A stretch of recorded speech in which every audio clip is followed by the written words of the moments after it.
จะใช้งบ21ตื้อกีบสร้างห้องการคุ้มครองอุทยานแห่งชาติหินน้ำนอ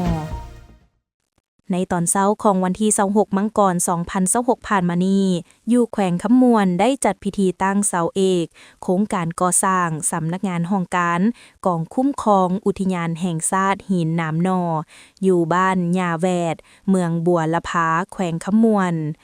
โดยการเป็นเกียรติเข้าร่วมของท่านมั่นยืนขินสมรห้องประธานกรรมการปกครองแขวงท่านแก้วบุญขวัญไสยวงศา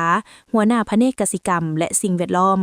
ท่านคำสิงนนทศรกรรมการพรรคแขวงเลขาคณะบริหารงานพรรคเมืองพร้อมด้วยกองเลขาคณะกรรมการคุ้มครองโครงการก่อสร้างห้องการกองคุ้มครองอุทยานแห่งชาติหินน้ำนอประธานบริษัทเกตสุวรรณก่อสร้างเคหะจำกัดผู้เดียวตลอดฮอดในบ้านทั้ง3บ้านคือบ้านหญ้าแวดบ้านหนองปิงบ้านกวนขโยมเข้าร่วมในพิธีครั้งนี้ท่านคำแก้วลัทธยอดต่างหน้ากองคุ้มครองอุทยานแห่งชาติหินน้ำนอได้รายงานเกี่ยวกับโครงการก่อสร้างสำนักงานกองคุ้มครองอุทยานแห่งชาติหินน้ำนอแม้นจะได้ก่อสร้างอยู่บ้านหญ้าแวดเมืองบัวละพาแขวงขมวน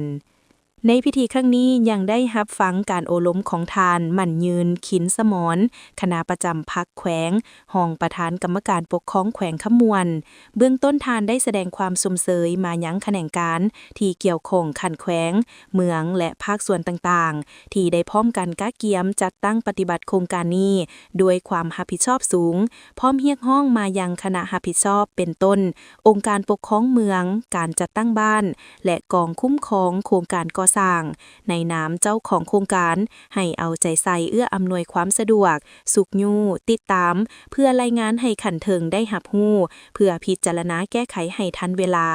จากนั้นทานยังได้เรียกร้องมายังบริษัทผู้รับเหมาก่อสร้างให้ปฏิบัติตามสัญญาที่ได้ตกลงกันอย่างเข้มงวดเพื่อรับประกันให้เวียกงานมีผลสำเร็จตามกำหนดเวลาที่ได้บรรลุไว้โครงการนี้จะใช้เวลาในการจัดตั้งปฏิบัติ1ปี6เดือนในมูลค่า21ตื้อ